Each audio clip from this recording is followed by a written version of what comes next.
이승만이 갇혔던 한성 감옥에 갇힌 죄수들의 모습입니다. 쭉 써 있는데 가운데 키가 큰 사람 있죠? 저게 이승만의 사진입니다. 젊은 날 감옥에 갇혀 있었던 이승만.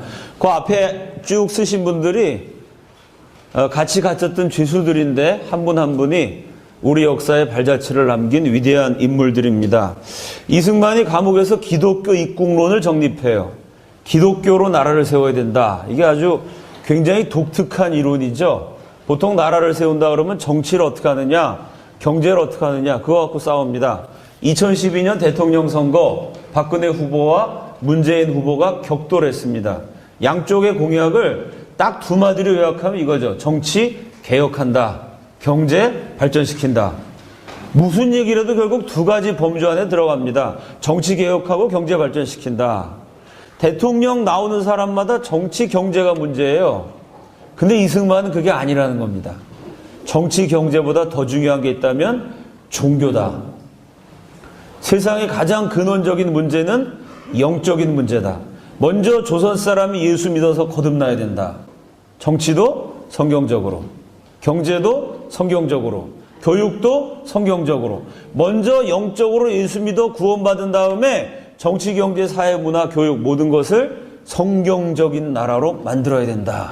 이 이승만의 기독교 입국론입니다. 이승만의 위대한 점은 이런 천재적인 비전을 가졌을 뿐만 아니라 그 비전을 현실 가운데 실천해냈어요.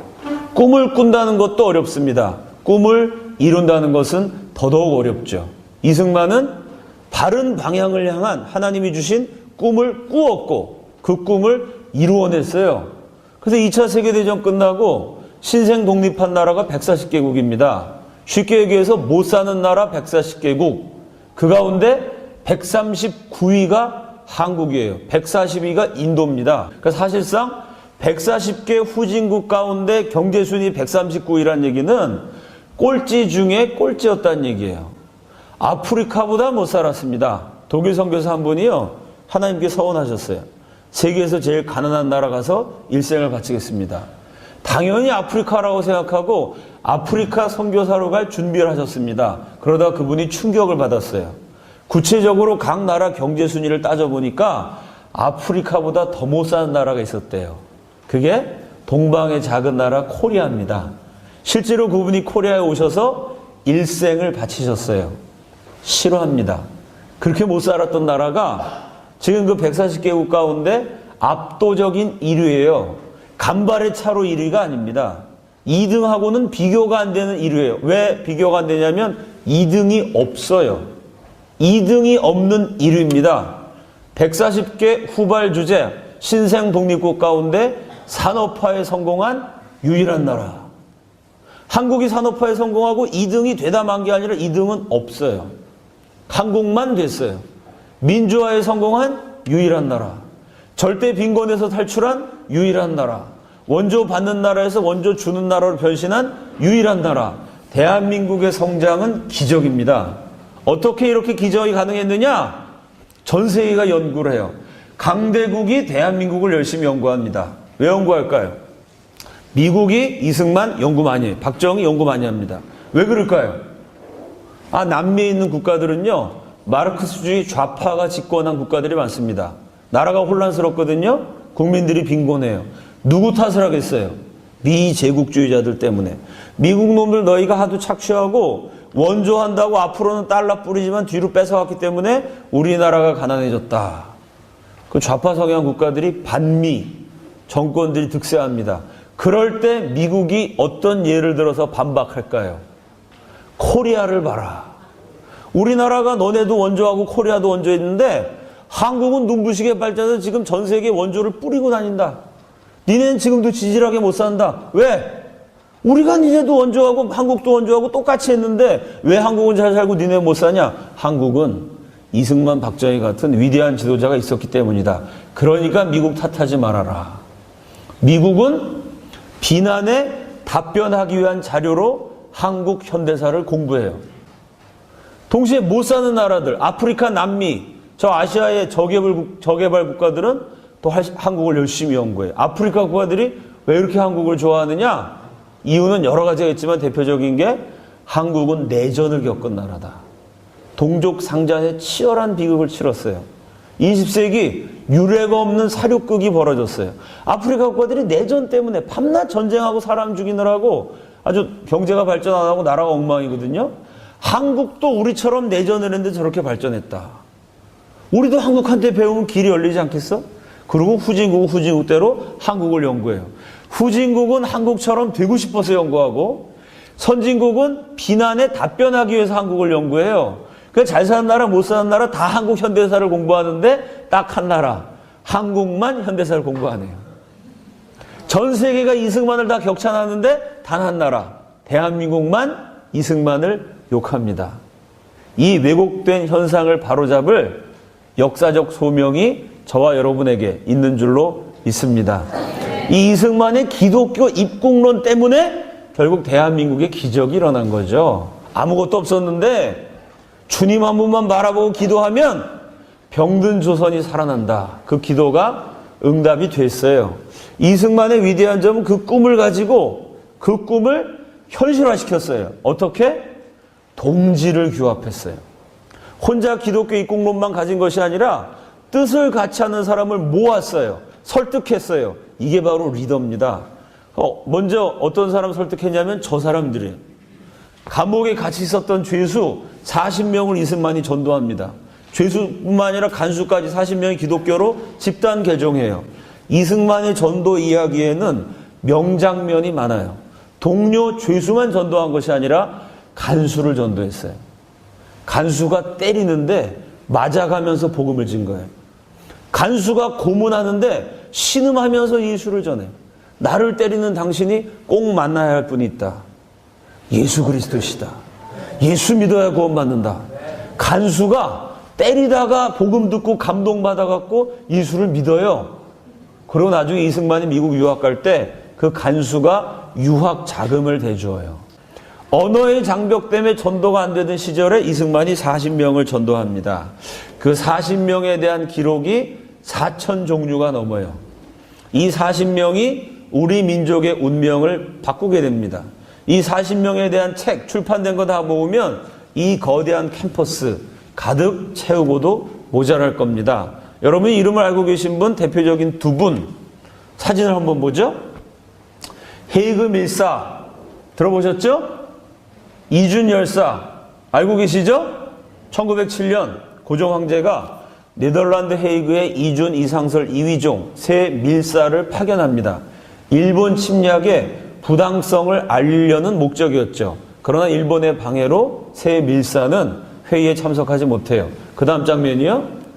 그리고 이준 열사는 네덜란드에서 세상을 떠납니다. 사진에 보시는 것처럼 그래서 지금도 네덜란드 헤이그에 이준 열사 박물관이 있어요. 헤이그 밀사 사건 어떤 사건이냐? 한성 감옥에 갇혀서 예수를 믿게 된 죄수들이요. 하나님 은혜로 기적적으로 풀려납니다.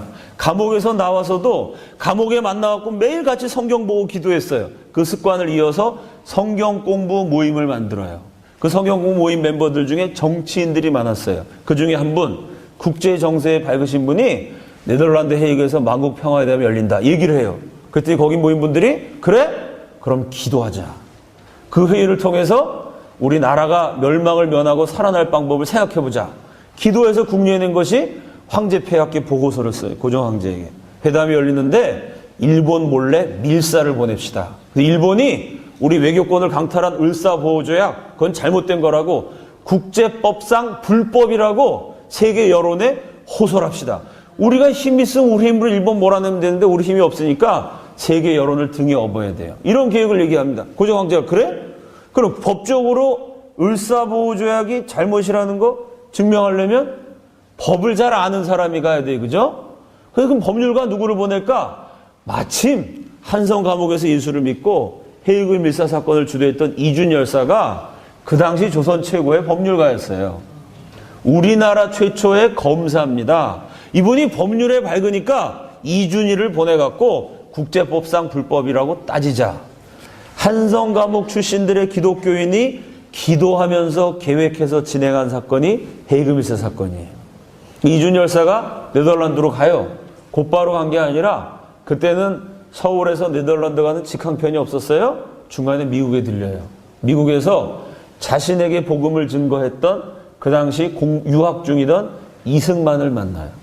자신을 전도한 영적인 스승 이승만을 만나서 이준, 이승만 두 애국자가 밤을 새워서 금식 철야 기도를 해요. 기도하고 아침에 새벽이 밝았을 때 이승만은 미국에 남아서 독립운동을 계속하고 이준 열사는 네덜란드로 떠나요. 비록 헤이그 밀사 사건은 실패로 끝났지만 이 사건을 준비한 우리 선조들의 기도는 결코 실패하지 않는 줄로 믿습니다. 그 기도의 정신이 살아있어서 오늘날 부강한 대한민국을 이룬 것입니다.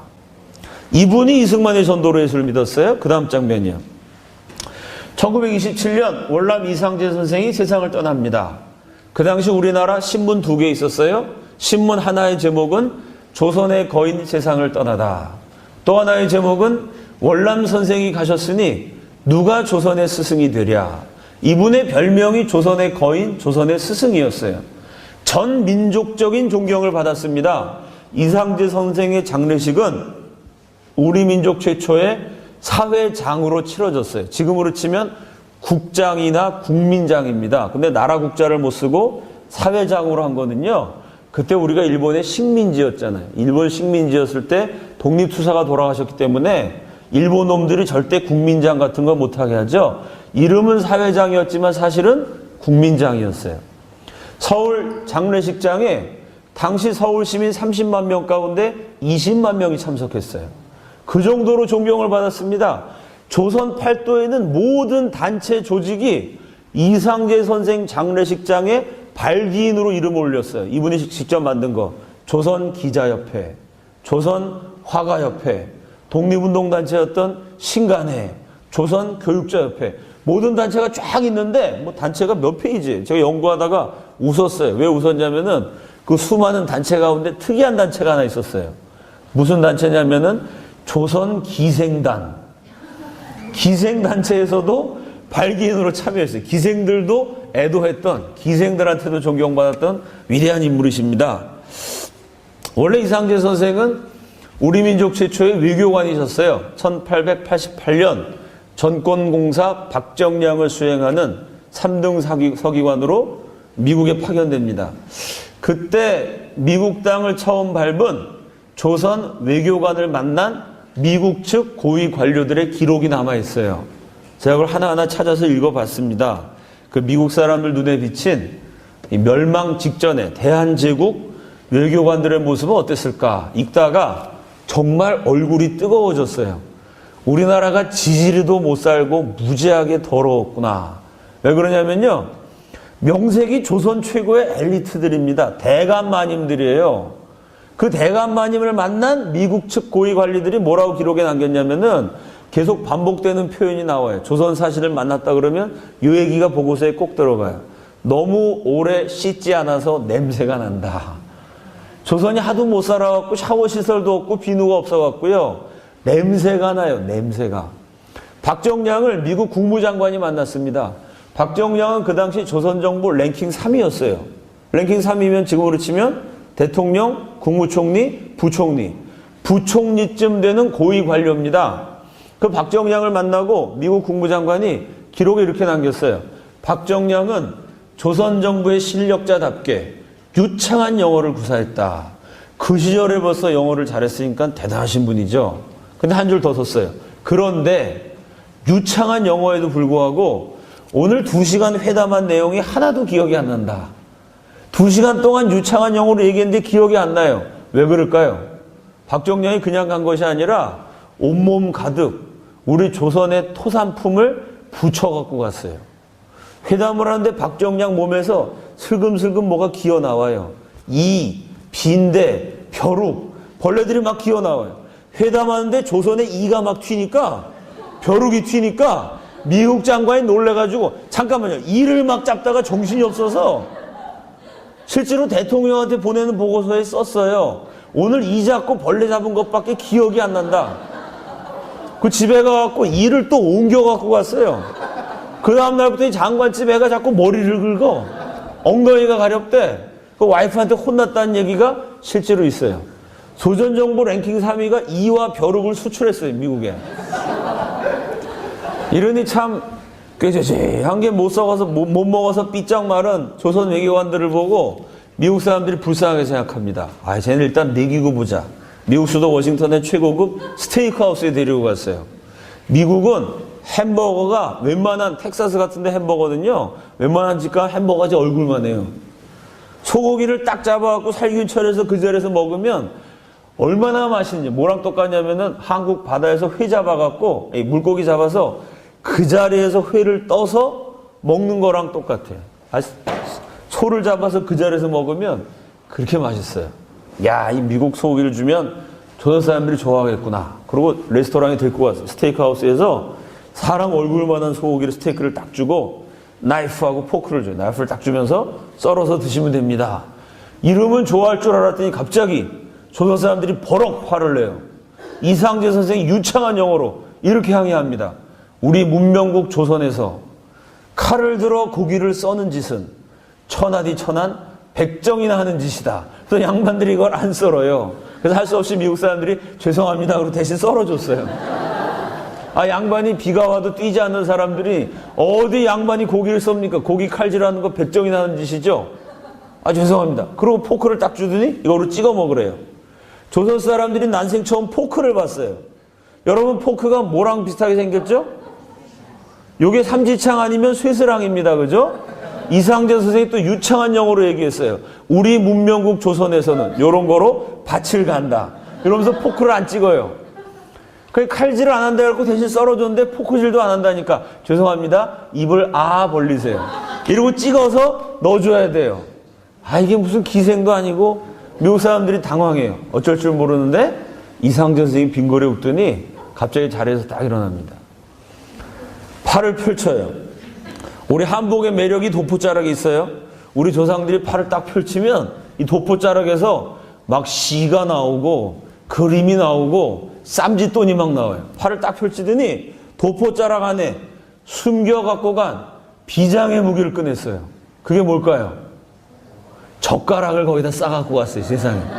젓가락을 딱 꺼내시더니 스테이크를 양반이 어떻게 포크로 찍습니까? 스테이크로 젓가락으로 스테이크를 딱 집어서 드셨어요. 이번엔 미국 사람이 눈이 휘둥그레져요. 동양인이 젓가락질하는 걸 백인 애들이 처음 봤어요. 너무 놀래갖고 야, 그거 신기한데 나도 한번 해봅시다. 젓가락을 빌려서 시도해 보았으나 젓가락으로 스테이크를 찝는 고난도의 행위는 절대로 백인 애들이 할 수 없어요. 우리 조선인의 젓가락 문화가 얼마나 위대한지 우수한지 만방에 과시한 위대한 외교관이십니다. 저분이. 이상재 선생님이 미국을 한번 쭉 둘러봐요.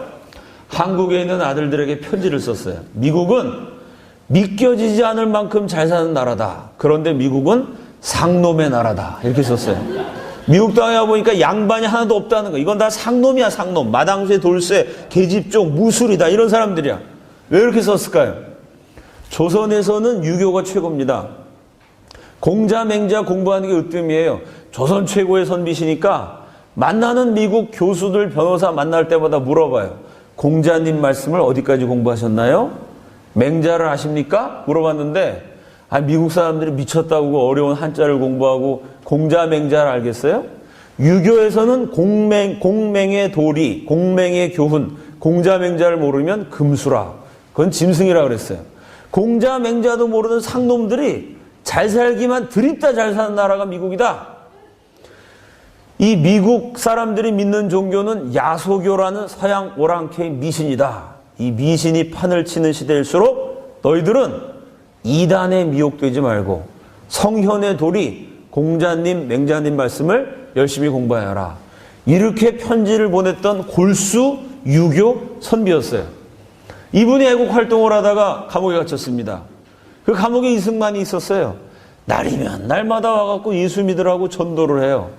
이 사람아, 조선 선비가 어떻게 그 서양 오랑캐들 미신을 믿나? 이상재 선생이 안 믿겠다고 버팁니다. 고집을 부려요. 이승만이 나중에는 이상재 선생한테 이렇게 얘기해요. 선생님이 정의 고집을 부리시면 제가 더 이상 예수 믿으라는 말씀은 안 하겠습니다. 그러면서 성경책을 한 권 줘요. 그 대신 책은 읽어보십시오. 선생님 선비시고 학자시고 책 좋아하지 않습니까? 전 미국 사람들이 우리 조선 사람보다 잘난 거 하나 없습니다. 저 백인 놈들이 지들이 우월하다 그러는데 우월할 거 하나 없어요. 딱 하나. 우리 조선은 어렸을 때부터 공자님 말씀을 가리키고 저 미국 놈들은 어렸을 때부터 하나님 말씀을 가리킵니다. 우리는 사서삼경을 배우고 저 미국 애들은 성경을 배우는데 딱 하나. 그 차이가 미국은 부강한 나라가 됐고 조선은 이렇게 비참한 나라가 됐습니다. 그러니 어떻게 하면 나라 살릴 수 있을까? 방법을 찾기 위해서라도 성경은 한번 읽어보셔야 됩니다. 더 이상 제가 기독교 믿으라는 말씀 안 드릴 테니까 우리 민족 살리기 위해서 성경을 읽어보십시오. 워낙 책을 좋아하신 분이 애국심에 호소라니까 뭐 감옥에서 할 일도 없고 성경을 읽어보자. 그래서 이상재 선생이 성경을 읽다가 뒤집어져요. 성경을 읽다가 신비체험을 해요. 월남 이상재 자서전에 이렇게 썼습니다. 성경을 읽는 중 나는 생전 처음으로 이상한 체험을 했다. 하늘에 임금이 보낸 사자가 나에게 와서 말했다. 하나님이 누굴 보내신 모양이에요. 나는 수년 전 내가 미국 워싱턴에 갔을 때 성경을 주어 예수를 믿을 수 있는 기회를 주었건만 내가 거절했다. 그것이 첫 번째 큰 죄다. 첫 번째 큰 죄가 뭐라고요? 예수 안 믿는 겁니다. 예수를 믿지 않으면 지옥 형벌을 면할 길이 없어요. 결과적으로 따지면 예수 안 믿는 건 그래서 살인죄보다 더 무서운 죄입니다. 살인자라도 용서받을 길이 있는데 예수만 믿으면, 예수를 안 믿으면 살인자가 아니어도 용서받을 길이 없으니 더 무서운 죄예요. 그걸 이상진 선생님이 깨달았어요. 예수 믿는 게 이렇게 중요한 거구나. 다시 내가 독립협회에 가담했을 때에도 기회를 주었는데 너는 예수를 믿지 않았을 뿐 아니라 다른 사람들까지도 믿지 못하게 방해했다. 이런 식으로 민족이 살아날 길을 막았으니 이것이 더 큰 죄다. 예수를 못 믿게 한 것이 민족의 살 길을 막은 거래요. 이 체험을 통해 이상재가 깨달아요. 이승만이가 그렇게 외쳐대는 기독교 입국론이 바로 이거구나. 예수 믿어야 민족이 산다는 얘기가 이거구나. 이 체험을 통해 이상재도 열렬한 기독교 입국론자가 됩니다. 두 사람의 기독교가 있어야 민족이 살아난다. 이 진리를 깨달은 두 위대한 기독교 입국론자들이 그 다음부터 눈부신 콤비 플레이를 펼쳐요. 이상재와 이승만이 아주 멋진 2인조가 되어갖고 대한민국의 독립운동을 기독교적인 방향으로 이끌어가게 돼요. 나는 너의 생명을 보존하여 감옥에 너를 가두었고 이제 믿을 수 있는 또 다른 기회를 주노니 지금이라도 너의 잘못을 회개하지 않는다면 전보다 더 큰 죄가 될 것이다. 이 체험을 통해 이상재도 기독교인이 되고 기독교 입국론자가 됩니다. 다 함께 따라합시다. 내가 살 길은 오직 예수. 또 한번 따라합시다. 민족이 살 길은 오직 예수. 아멘이시죠? 이상재가 이 진리를 깨닫고 하나님 은혜로 감옥에서 나옵니다.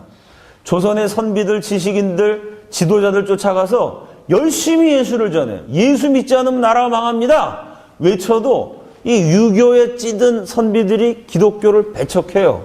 기성세대가 예수를 거부한다면 할 수 없다. 젊은 세대로 가야 된다. 이때 이상재 선생이 멋진 명언을 남기죠. 청년이 살아야 민족이 산다. 다 함께 따라합시다. 청년이 살아야 민족이 산다. 어른들이 아무리 전도해도 예수를 안 믿으니까 그렇다면 자라나는 세대라도 예수를 믿게 해서 나라를 살려야 된다. 그래서 그분이 단체를 하나 세우십니다. 그 다음 장면이요. 그게 YMCA 황성기독청년회에 저기서 젊은이들을 가르쳐요. 기독교와 애국을 가르칩니다. 기라성 같은 인재들이 모여가지고 저기서 이상재 선생을 따라 위대한 기독교인, 위대한 애국자들이 돼요. 이상재 선생은 조선 최고의 외교관, 조선 최고의 지식인, 아주 정치적으로 파워가 있었던 이상재 대감, 조선 최고의 리더였어요. 플러스 예수를 믿은 다음에 한 가지가 덧붙여집니다. 조선의 성자가 돼요. 원래도 인격이 뛰어나셨지만 예수 믿기 전에는 인격적인 대감이었어요. 유교적인 인격이었어요. 양반 쌍놈 남자 여자 차별하는 인심 좋았지만 어디까지나 유교적인 인격이었어요. 근데 이분이 예수님 믿고 나갖고는 예수님 말씀 그대로 살아가는 성자가 돼요. 감옥에서 나오자마자 이 이상재 대감마님이 갑자기 마당쇠, 돌쇠, 무수리, 계집종 이런 하인, 하녀, 노비들을 집으로 들어오라. 옛날에 하인, 하녀들은 감히 대감마님의 안방에 못 들어왔습니다. 마당에서 무릎 꿇고 절했어요. 방으로 들어오라. 안방으로 막 들어오래. 마당쇠, 돌쇠한테. 그 마당쇠, 돌쇠가 황공해가지고 어쩔 줄을 모르겠죠. 그 마당쇠한테 이상재 선생이 갑자기 이놈 마당쇠야 이런 게 아니라 형제님 이렇게 불러요. 마당쇠가 적응이 안 돼. 이 계집종한테 뭐 계집종 이 NYUN 이 니은아 막 이랬었는데 자매님 막 이래요. 이게 무슨 소린가 막 마당쇠 계집종이 막 이게 막 적응이 안 돼. 이 대감마님이 일어나갖고 마당쇠 계집종한테 절을 해요. 절을. 대감이. 그 너무 충격받았고 막 기절할 지경이야. 그 눈물을 흘리면서 뭐라 그러냐면은 나를 용서해 주십시오 이렇게 얘기해요. 아니 대감마님이 계집종한테 무슨 죄를 졌다고 용서해 달래요. 무슨 죄를 지었을까요? 내가 예수님을 모르고 공자님만 믿어가지고 하나님이 형제님 자매님과 저를 똑같이 평등한 인간으로 창조하셨는데 내가 그 하나님의 도를 모르고 나는 대감이라고 나는 양반이라고 당신은 마당새고 당신은 계집종이라고 내가 함부로 차별했습니다. 이제야 예수 믿고 내 죄를 깨달았습니다. 그러면서 같은 형제 자매님이래요. 용서를 빌고 어떻게 했느냐? 땅을 떼어줬어요. 재산을 나눠줬어요. 예수님 말씀 그대로. 양반들이 상놈, 노비, 하인들 열심히 일하면 그 상놈들은 열심히 일만 하고 양반들은 가만히 앉아갖고 노동력을 착취했거든요. 그 조선사회였죠. 그게 죄라는 걸 깨닫고 땅을 나누어줘요. 재산을 나누어줘요. 이러니 어떻게 존경을 안 할 수 있겠어요? 전 조선인의 존경을 받았어요. 조선사회 똑똑한 사람들 소원이요. 지금 한국 공부 잘하는 나 서울대 가야지, 하버드 가야지 똑같이. 그 당시 조선 청년들은 내가 이상재 선생님 휘하에 들어가서 배워보고 싶다. 이게 꿈이었어요. 조선 최고의 실력자, 인격, 실력, 성자 같은 삶. 이상재 선생의 휘하에 YMCA를 중심으로 기라성 같은 조선의 인재들이 다 모여들어요. 그들에게 기독교를 가르치고 애국을 가르쳐요. 20여 년 가까운 세월 동안 인재를 길러냈어요. 결정적인 순간이 왔다고 생각됐을 때 이상재 선생이 이런 제안을 합니다. 우리 조선인이 자유인이라는 것을 세계 만방에 보여줍시다. 독립운동에 거사를 일으켜요. 이상재 선생이 주도해서 일으킨 운동, 그 다음 장면이요. 그게 그 유명한 3.1운동이에요. 3.1운동의 배후 조종자가 이상재 선생입니다. 그 뿌리는 이승만한테까지 거슬러 올라가요. 이승만과 이상재를 통해서 기독교인이 되신 분들이 중심이 돼서 일으킨 운동이 3.1운동이에요. 우리 현대사를 다시 배워야 되는 이유를 아시겠죠? 이런 기독교를 빼놓고 3.1운동을 가리키니까 역사교육이 잘못됐다는 거예요. 우리 한국 사람이 장점이 많습니다. 근데 우리 민족성에 치명적인 약점이 있죠. 자리와 감투를 너무 좋아해요. 제가 어느 모임에 갔는데 회원이 5명인데 임원이 7명이에요. 5명 모이는 단체가 회장, 부회장, 총무, 부총무, 회계서기, 감사까지 자리가 7개예요. 교회가 잘 성장하다가 장로 투표한다. 이러면 또 막 교회가 어지러워져요. 자리 싸움하느라고 막 정신이 없어져요. 자리를 너무 좋아합니다. 퀴즈. 3.1운동 때 민족대표가 몇 분이셨죠? 33인. 또 하나의 퀴즈. 민족대표 33인을 뽑을 때 내가 민족대표가 돼야지 제가 되면 안 되는데 서로 민족대표가 되려고 우리 선조들이 자리 싸움을 했을까요? 안 했을까요? 했어요? 우리 민족을 무시하는군요. 안 했을까요? 안 하면 조선 사람이 아니죠. DNA가 꿈틀거리는데 유전자를 어떻게 이겨낼 수가 있겠어요? 그죠? 정답은 하다가 말았어요. 민족 대표들이 모였는데 일본 놈들하고 목숨 걸고 싸우는 지도자들이니 얼마나 카리스마가 강했겠어요. 다 한성깔들 하시는 분들입니다. 아주 대찬 인생들이에요. 그분들이 모여갖고 서로 자리 싸움을 해요. 내가 민족 대표가 돼야지, 제가 되면 안 되지 당연히, 이러면서 막 서로 싸워갖고 고성이 오가는 험악한 분위기가 연출됐어요. 이상재 선생님이 그날따라 회의장에 늦게 들어오셨습니다. 한 바퀴 딱 둘러보니까 감이 잡혀요. 빙그레 웃으시더니 한마디 하셨어요. 종이와 벼루와 먹을 가져다 주십시오. 화선지를 딱 펼치더니 조용히 먹을 걸어요. 막 자리 싸움 하는데 이 스승님이 가장 위대한 조선인 지도자가 조용히 먹이나 갈고 있으니까 싸우던 사람들이 잠잠해졌겠죠. 선생님들이 뭐 하시려고 그러나? 호기심 어린 눈길로 바라봐요. 먹을 딱 갈더니 붓에다가 먹을 듬뿍 묻혀가지고 화선지에 붓글씨를 쓰기 시작해요. 글씨를 33줄을 썼어요. 민족대표 33인의 이름을 이상재 선생님이 그 자리에서 붓글씨로 딱 적었어요. 볼펜으로 썼으면 1분 걸리는데 붓글씨로 쓰느라고 3분 걸렸어요. 다 쓰신 다음에 회의장에 제출하면서 딱 한마디 하셨어요. 부족한 저의 소견으로는 이분들이 지도자가 되셔서 3.1운동을 이끌어 나가셨으면 좋겠습니다. 한마디에 기라성같이 자리 싸움을 하던 그 대단한 카리스마적인 독립투사들이 일제히 월남 선생님 말씀이면 만장일치로 받겠습니다. 땅땅땅. 민족대표 33인을 3분 만에 결정했어요. 바로 이것이 크리스찬 리더십입니다. 이런 크리스찬 리더가 되시기를 예수님의 이름으로 축원합니다. 자, 민족대표 33인을 이상재 선생님이 정하셨는데 퀴즈. 그 33인의 이름 가운데 이상재란 이름은 있었을까요? 없었어요. 이게 크리스찬 리더십이죠. 이상재의 탁월한 실력, 최고의 실력만 있으면 돼요? 최고의 인격, 성자 같은 삶, 게다가 겸손함까지.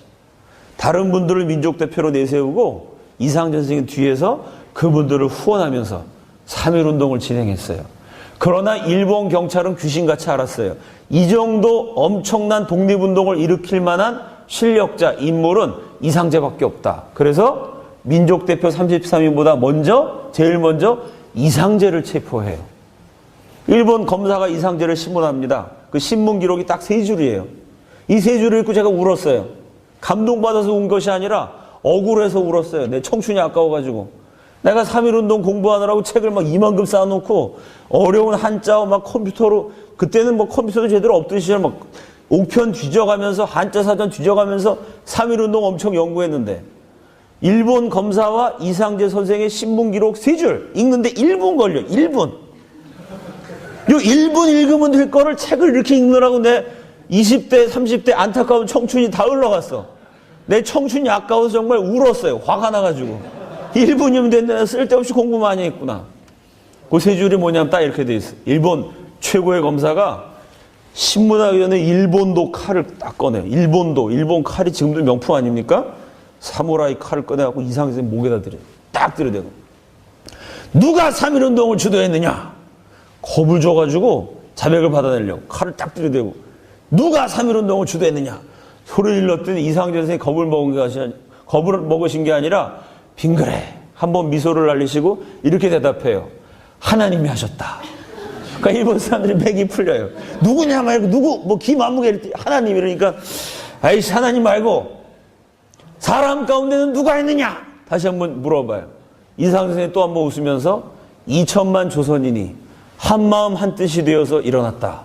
하나님은 우리 조선인을 자유인으로 창조하셨는데 너희 우상숭배 신사 참배하는 일본 놈들이 노예로 만들었기 때문에 이 하나님의 말씀을 깨달은 2천만 조선인이 하나님이 우리를 자유인으로 창조하신 뜻을 받들어서 한 몸같이 일어났다. 이쯤 되니까 이 이상재 선생의 영적인 카리스마에 일본 검사가 깨갱 눌려요. 그 다음부터 사정을 합니다. 선생님 한 번만 봐주십시오. 제가 오늘 신문한 내용을 보고서로 올려야 됩니다. 윗사람한테 1. 누가 3.1운동을 주도했는가? 하나님. 2. 이상재 사람 가운데는 누가 주도했는가? 하나님이 조선인을 자연으로 창조하셨으므로 2천만이 한마음 한뜻이 돼서 일어났다. 제가 이런 보고서 썼다간 검사 잘립니다. 내가 검사 되느라 고시공부하느라 얼마나 고생했는데 제발 봐주십시오. 수사에 좀 협조해 주십시오. 일본 검사가 사정을 해요.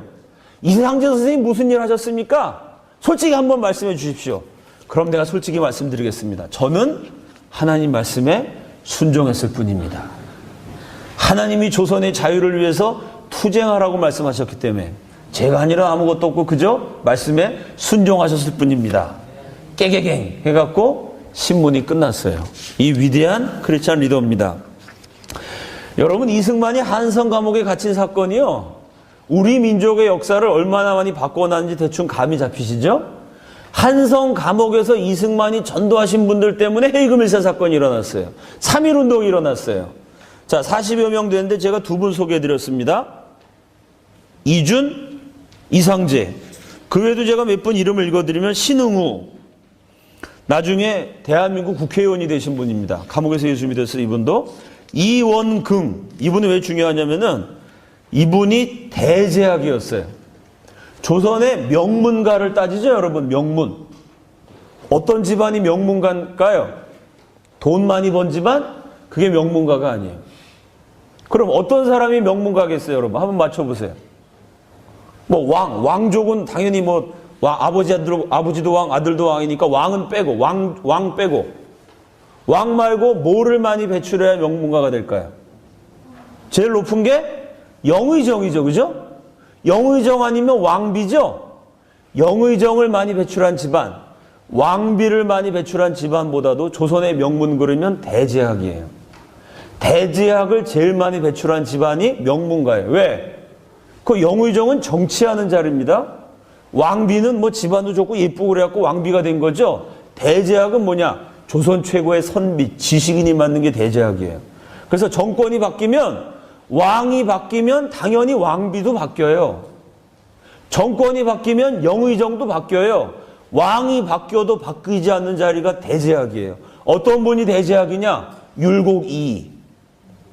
또 저기 도산서원 세우신 분, 퇴계 이황. 이런 조선인들이 가장 존경하는 정신적 지도자가, 그 지도자들이 맡는 자리가 대제학이에요. 그러니까 조선의 대제학 이러면 이건 최고의 지식인, 종교적으로 말하면 유교 조선의 핵심 분자예요. 그 대제학이 예수를 믿었다. 이거 엄청난 사건입니다. 조선 최고의 선비, 명문가의 상징인 고종시대의 대제학 이원긍이 이승만의 전도를 받아 감옥에서 기독교인이 됐어요. 유교 조선은 저물고 기독교 대한민국이 탄생하는 아주 상징적인 장면이죠. 이동영, 우리나라 상해 임시정부 역사를 얘기할 때 이동영 선생을 놓고는 얘기를 할 수 없어요. 상해 임시정부를 이끌어간 3대 지도자. 이승만 대통령, 김구 주석, 이동영 주석. 3대 지도자 가운데 한 분. 이 이동영도 감옥에서 예수 믿었어요. 이종일, 제국신문 사장이고 3.1운동 민족대표 33인 중에 한 분. 안국선, 들어보셨죠? 금수회의록. 어디서 들어본 것 같죠? 시험 문제 많이 나오죠? 신소설, 새로운 문체로 쓰여진 신소설 금수회의록의 작가, 위대한 소설가 안국선. 역시 감옥에서 예수 믿었어요. 양의종, 유명한 독립운동가시고, 정순만, 시베리아 만주에서 활동한 무장독립투사, 박용만, 미국과 하와이에서 활동한 무장독립투사, 김정식, 경무국장으로 후에 동경 YMCA의 창설자. 이런 분들이 전부 감옥에서 이승만의 전도를 받아서 예수를 믿었어요. 우리 민족의 최고 지도자들입니다. 이 40명이 모여서 날마다 성경 읽고 기도하고 토론을 해요. 어떻게 하면 기독교 국가 대안을 세울 것인가 토론을 하다가 이분들이 결론을 내립니다. 우리들 생각에는 기독교가 자유의 종교라는 것은 의심의 여지가 없었다. 성경은 진리를 가르치고 있으며 그리고 진리가 너희를 자유롭게 하리라고 믿었다. 감옥에 같이 있었던 사람들 모두가 우리 국민들의 갱생을 위해 기독교를 전파하는데 일생을 바치겠다고 결의했다. 이분들을 사로잡은 말씀, 요한복음 8장 31절 32절. 진리가 너희를 자유케 하리라. 이 말씀을 이분들이 조금 바꿔요. 이 말씀으로 서로 화답합니다. 어떻게 바꾸냐면 진리가 조선을 자유케 하리라. 진리가 5,000년 내려온 지긋지긋한 가난에서 조선을 자유케 하리라. 진리가 나라가 멸망해버린 비참한 운명에서 조선을 자유케 하리라. 진리가 강대국들에게 끊임없이 짓밟혀야 하는 약소국의 처참한 서름에서 조선을 자유케 하리라. 예수만 믿으면 근사한 나라가 될 것이고 가난과 비참에서 자유케 될 것이다. 이 꿈을 가지고 40여 명이 기도해요. 하나님이 기적을 베풀어 주셔서 이 한성 감옥에서 죽지 않고 살려 내보내만 주시면 우리가 감옥을 나가면 일평생 기독교를 전파하겠습니다. 40명이 기도했는데 그 중에 2분이 감옥에서 처형당합니다. 38명이 기적적으로 살아나요. 이 38명이 조선 팔도로 흩어져요. 미국, 일본, 중국, 하와이, 시베리아, 멕시코, 프랑스 전 세계에 흩어져요. 가는 데마다 2가지를 합니다. 첫째, 교회를 세워요. 둘째, 독립운동을 해요. 이게 우리나라 근현대사의 특기할 만한 점이고 자랑스러운 점이고 감동적인 명장면입니다. 다른 나라는요, 독립운동하면요, 독립운동이 뭡니까? 식민지가 벗어나려고 투쟁하는 거니까 독립운동을 할 때 되게 사람 죽이는 연습을 해요. 테러하면서 독립운동합니다. 그래야죠. 죽이고 폭탄 던지고, 물론 그런 무장 독립투쟁을 안 한 것은 아니지만 대한민국 독립운동사의 특이한 점은요, 딴 나라는 모여가지고 주로 공산주의자들이 테러를 중심으로 독립운동을 하는데 무장단체, 공산주의 단체가 독립운동의 주도권을 잡아요. 최소한 100개국 이상의 역사에서. 대한민국은 희한하게, 아니 무슨 독립운동 하겠다는 사람이 전도지를 들고 다녀요. 예수천당 부신지옥 이러면서 독립운동을 해요. 교회 건축을 해요. 교회 건축. 교회를 세우면서 독립운동을 해요. 전도하면서 독립운동을 해요. 성경 공부 가르치면서 독립운동을 해요. 왜? 예수만이 식민지 조선의 희망이라고 믿었기 때문에. 그래서 그렇게 세워진 교회, 성경 공부만을 통해서 길러진 기독교인들이 독립운동의 주도권을 잡아요. 100개국 이상의 독립투쟁 역사에서 공산 테러 집단이 독립운동의 주도권을 잡았는데 그런 나라가 100개가 넘는데 유독 대한민국만 전도하고 기도하고 성경 공부 가르치는 기독교인들이 교회를 중심으로 독립운동을 이끌어가요. 그러니까 독립운동 때부터 기독교인이 역사의 주도권을 잡았기 때문에 나라를 세울 때도 기독교 국가로 건국합니다. 이게 우연히 일어난 일이죠? 분명히 사람이 계획하고 계산한 건 아니에요. 이분들이 모여서 계획을 세웠을까요? 내년이 그래 1898년 1899년에 뭐 할까? 우리 감옥에 가자. 감옥 가운데 어디? 화끈한데 한성 감옥 큐. 감옥 가서 뭐 하지? 고문을 당하자 우리. 이분들이 감옥 가서 고문 당하기로 계획 세우고 감옥 간 거 아니에요? 우연히 애국 활동을 하다가 우연히 같은 시기에 감옥에 갔어요. 우연히 그 감옥에 이승만이 있었어요.